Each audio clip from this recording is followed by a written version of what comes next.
नमस्कार मित्रांनो, आजच्या व्हिडिओमध्ये आपण 2-3 महत्त्वाच्या अपडेट पाहणार आहोत। शिक्षक भरतीच्या संदर्भाने जे नवनियुक्त शिक्षक आहेत, त्याचप्रमाणे रयत शिक्षण संस्थेशी संबंधित ज्यांची निवड झालेली आहे अशा शिक्षकांसंदर्भात, त्याचप्रमाणे ज्या पेपरला 1-2 न्यूज आलेल्या आहे आणि त्या न्यूज खऱ्या आहेत की अशाच फेक आहेत, तर त्या संदर्भाची इन्फॉर्मेशन आपण आजच्या व्हिडिओमध्ये पाहूया।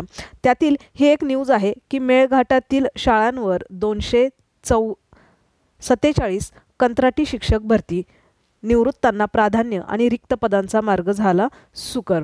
आता या ठिकाणी कंत्राटी शिक्षक पदभरतीला मान्यता भेटलेली आहे।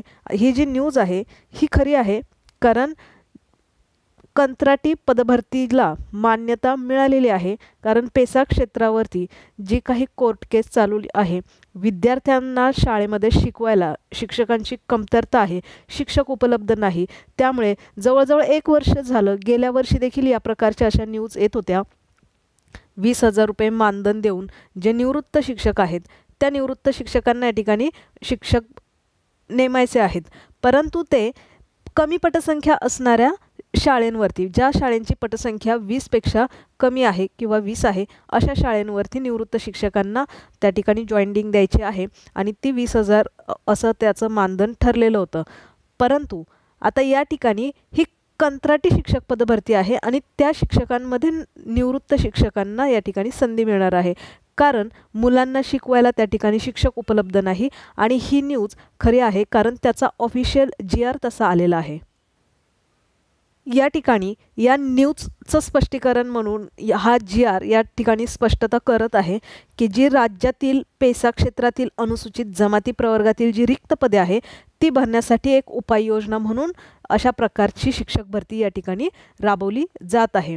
कारण विषयाबाबतच्या संदर्भीय पत्रान्वये सादर प्रस्तावात अनुसरून आपणास कळवण्यात येते की पेसा क्षेत्रातील शाळांमध्ये नियमित शिक्षकांची भरती होईपर्यंत, म्हणजेच जे शिक्षक पवित्र पोर्टलवरनं निवडले गेलेले नाही, परंतु त्यांची टेटच्या माध्यमातून ऑफलाईन पद्धतीने मेरिट लिस्ट लावण्यात आलेली आहे, त्यांचे डॉक्युमेंट्स व्हेरिफिकेशन, ह्या सगळ्या गोष्टी लीगली, म्हणजेच ज्यांनी टेट दिलेली आहे टेटच्या माध्यमातूनच, परंतु त्यांची भरती होस्तोपर्यंत या ठिकाणी अशा प्रकारचे शिक्षक निवडण्यात येत आहे। शिक्षकांना तात्पुरत्या स्वरूपात कंत्राटी पद्धतीने नियुक्ती देण्याबाबत आवश्यक ती कार्यवाही करण्याबाबतच्या सूचना संबंधित मुख्य कार्यकारी अधिकारी जिल्हा परिषदा यांना देण्यात आलेल्या आहे। म्हणजे ह्या सूचना सर्व जिल्ह्यातील ज्या ठिकाणी पेसा क्षेत्र आहे त्या सर्वांना ह्या सूचना देण्यात आलेल्या आहे, कारण हा GR महाराष्ट्र शासनाचा आहे। न्यूज ही पर्टिक्युलर एका जिल्ह्यातील होती, परंतु ह्या सूचना सर्व पेसा क्षेत्राशी संबंधित आहे, सर्व जिल्ह्यांशी संबंधित आहे। तदनंतर सेवानिवृत्त शिक्षक उपलब्ध न झाल्यास शिक्षक अभियोग्यता बुद्धिमत्ता मापन चाचणी 2022 नुसार पेसा क्षेत्रातील शिफारस पात्र 1544 उमेदवारांना सर्वोच्च न्यायालयाच्या आदेशानुसार शिक्षण सेवक म्हणून नियुक्ती देण्यापूर्वी तात्पुरत्या कालावधीकरता मानधन तत्वावर कंत्राटी पद्धतीने नियुक्ती देण्यात यावी। सर्वात पहिलं प्राधान्य हे निवृत्त शिक्षकांना असणार आणि त्यानंतर दुसरा ऑप्शन आहे तो म्हणजे ज्यांनी टेट एक्झाम दिलेली आहे आणि जी निवड झालेली आहे, मेरिट लावण्यात आलेली होती आणि त्यात 1500 उमेदवारांचं सिलेक्शन झालेलं आहे, तर या विद्यार्थ्यांचा विचार होणार। पहिला सेवानिवृत्त शिक्षक आणि नंतर सेकंड टेटवाले विद्यार्थी। त्यानंतर पदे रिक्त राहिल्यास अनुसूचित जमाती प्रवर्ग व अन्य कोणत्याही प्रवर्गातील शिक्षक पदासाठी पात्रता धारण करणारे उमेदवार यांची जाहिरातीद्वारे अर्ज मागवून तात्पुरत्या कालावधीसाठी कंत्राटी पद्धतीने नियुक्ती देण्यात यावी। तिसरा ऑप्शन आहे जे D.Ed. B.Ed. झालेले शिक्षक आहेत, मग त्यांची TET असो किंवा नसो, त्यांनी टेट दिलेली असो किंवा नसो, हे त्या लेवलला त्या जिल्ह्यामध्ये जिल्ह्याअंतर्गत जाहिरात देऊन जेवढे उमेदवार येतील त्यातून सिलेक्शन होईल। परंतु हा तिसऱ्या ऑप्शनपर्यंत जात नाहीत, आपला पहिला ऑप्शन असतो आणि त्यानंतर दुसरा ऑप्शन, तिसऱ्या आणि चौथ्या ऑप्शनपर्यंत जाण्याची गरज पडत नाहीत। सेवानिवृत्त शिक्षकांच्या कंत्राटी पद्धतीने करण्यात येणाऱ्या नियुक्त्या ह्या 7/7/2023 मधील अटी व शर्तीनुसार असतील। आता या अटी आणि शर्ती काय होत्या की त्या ठिकाणी तुम्हाला म्हणजे सेवानिवृत्त शिक्षकांना कुठलाही अधिकार राहणार नाही त्यापुढे त्यांची सर्व्हिस कंटिन्यू करण्याचा. जे काही कॉन्ट्रॅक्ट झालेला आहे तेवढ्यापुरताच त्यांचा मानधन आणि तेवढ्यापुरतंच त्यांचं कॉन्ट्रॅक्ट हे मर्यादित राहील. म्हणजे ते कुठल्याही गोष्टीवरती दावा करू शकत नाही असा तो JR होता. त्यानंतर नियुक्त करण्यात कर्मचाऱ्यांना शासनपत्र दिनांक 7/7/2023 मधील वयोमर्यादेची अट वगळता इतर अटी शर्तीनुसार नियुक्ती देण्यात यावी. कारण ही कंत्राटी पदभरती आहे आणि त्यामुळे इथे वयाची अट ही शिथिल करण्यात आलेली आहे. म्हणजे ती वगळून नियुक्ती देण्यात यावी असे आदेश देण्यात आलेले आहे ऑलरेडी. कंत्राटी तत्वावर नियुक्त सेवानिवृत्त शिक्षकांना देण्यात येणारे मानधन हे 20,000 एवढे मानधन पेसा क्षेत्रातील कंत्राटी पद्धतीने नियुक्त शिक्षकांना देण्यात देय राहील. वरील कंत्राटी पद्धतीने नियुक्ती प्रक्रिया कोणत्याही परिस्थितीत 1 महिन्यात पूर्ण करण्यात यावी. वरील कंत्राटी पद्धतीने नियुक्त करण्यात येणाऱ्या शिक्षकांना मानधनावरील खर्च मुख्य लेखा शीर्ष मागणी क्रमांक या बाकीचे संदर्भ या ठिकाणी दिलेले आहे आणि ते मंजूर तरतुदीतून भागवण्यात यावे असं सांगण्यात आलेलं आहे. आणि ही आवश्यक कार्यवाही बघा ठाणे, पालघर, नाशिक, धुळे, नंदुरबार, जळगाव, अहमदनगर, पुणे, नांदेड, अमरावती, यवतमाळ, गडचिरोली व चंद्रपूर या ठिकाणी पेसा क्षेत्र आहेत. त्या ठिकाणी ही शिक्षक भरती जिल्हांतर्गत करण्याच्या निर्देश या ठिकाणी दिलेले आहेत. आणि दुसरी गोष्ट म्हणजे या ठिकाणी टाईमलाईन दिलेली आहे की ही कंत्राटी पदभरती ही 1 महिन्यात पूर्ण करण्यात यावी. पवित्र पोर्टलवरती वर्षानुवर्ष रखडलेली शिक्षक भरती ही पुढे पुढे पुढे पुढे जात आहे. परंतु या कंत्राटी शिक्षक पदभरतीमध्ये पेसा क्षेत्रामध्ये 1 महिन्याच्या आत ही भरती पूर्ण करण्याचे आदेश या ठिकाणी देण्यात आलेले आहेत. यानंतरची आपली दुसरी महत्त्वाची अपडेट ती म्हणजे महाराष्ट्र राज्य परीक्षा परिषद MSc पुणे यांनी ही अपडेट दिलेली आहे. परंतु ही TETची एक्झामसाठीची अपडेट नाही तर त्यांनी एक्झाम घेण्यासाठीची ही निविदा मागवण्यात येत आहे. म्हणजे महाराष्ट्र राज्य परीक्षा परिषदेत जे OMR आधारित ऑनलाईन परीक्षेचं जे कामकाज चालतं ते संस्था निवडण्यासाठी ही निविदा मागवण्यात येत आहे या ठिकाणी. आणि त्याचं हे परिपत्रक आहे जे महाराष्ट्र राज्य परीक्षा परिषदेने न्यूजपेपरमध्ये दिलेलं आहे. म्हणजेच या ठिकाणी कंपनीची निवड थोडक्यात करण्यासाठीचं हे आवेदन आहे, निविदा आहे.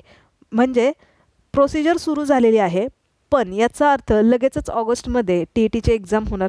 कारण बऱ्याच दिवसांपासून ऑगस्ट महिन्यामध्ये TET होणार असं सुरू आहे. परंतु इवन ती पेपरला न्यूजसुद्धा आलेली होती.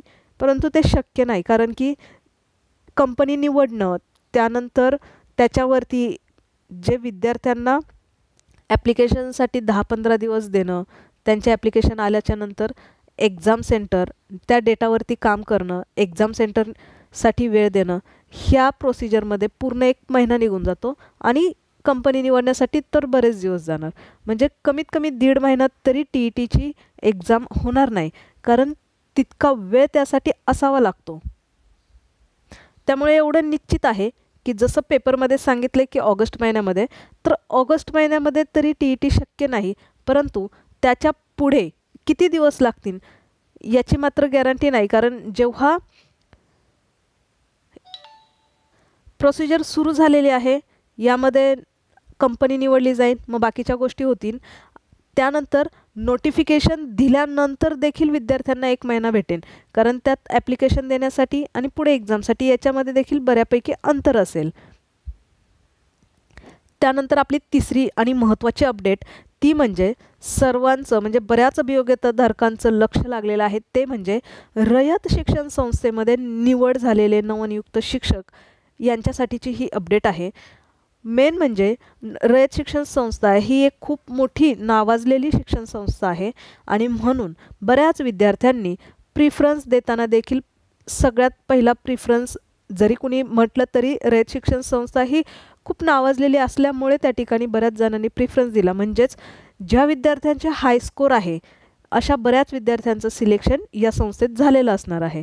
परंतु आता ह्या न्यूजमध्ये एका साईडला मेरिट लिस्ट कधी लागली, किती विद्यार्थ्यांचं सिलेक्शन झालं, नंतर समुपदेशन ह्या बाकीच्या प्रक्रिया देण्यात आलेल्या आहेत. आणि रयत शिक्षण संस्थेमध्ये या आधी जे कार्यरत शिक्षक होते मग जे कंत्राटी पद्धतीने असतील किंवा अतिरिक्त ठरलेले असतील, तर या शिक्षकांनी देखील अपील केलं होतं की त्यांना कायमस्वरूपी करण्यात यावं यासाठी, कारण ते देखील वर्षानुवर्ष या ठिकाणी काम करत आहेत.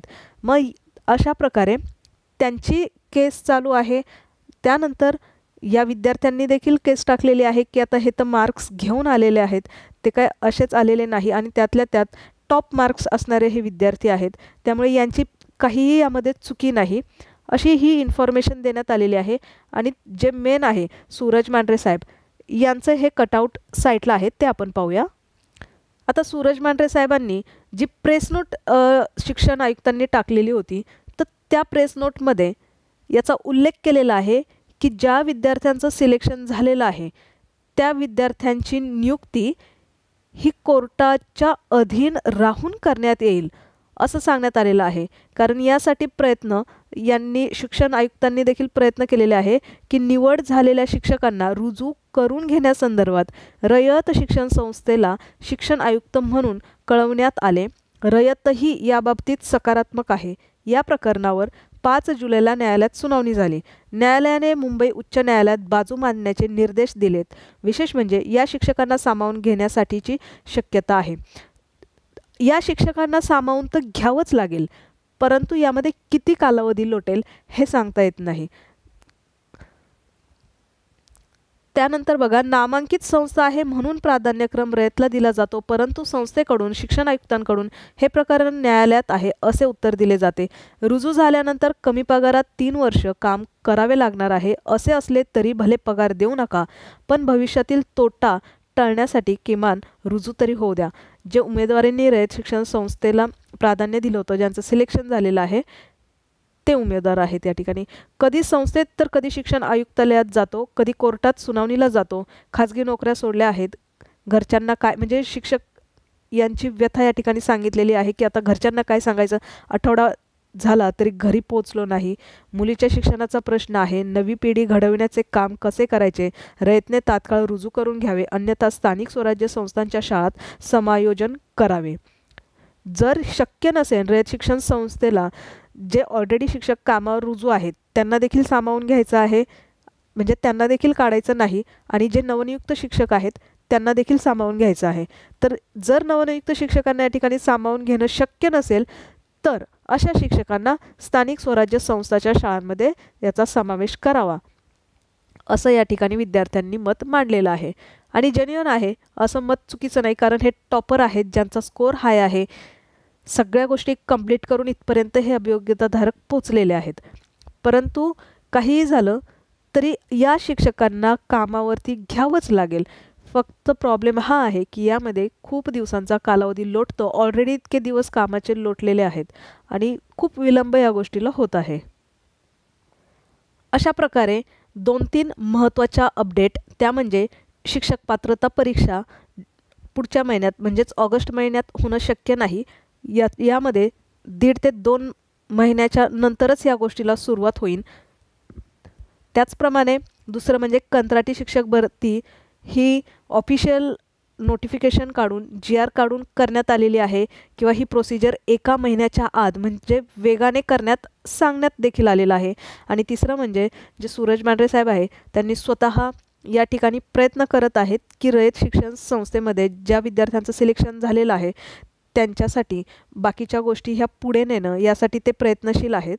आणि रयत शिक्षण संस्था स्वतः देखील यासाठी पॉझिटिव्ह आहे, फक्त प्रॉब्लेम वेळेचा आहे. अशा प्रकारे शिक्षक भरतीच्या संदर्भाने असणाऱ्या महत्त्वाच्या अपडेटच्या सोबत आजचा व्हिडिओ या ठिकाणी थांबवूया.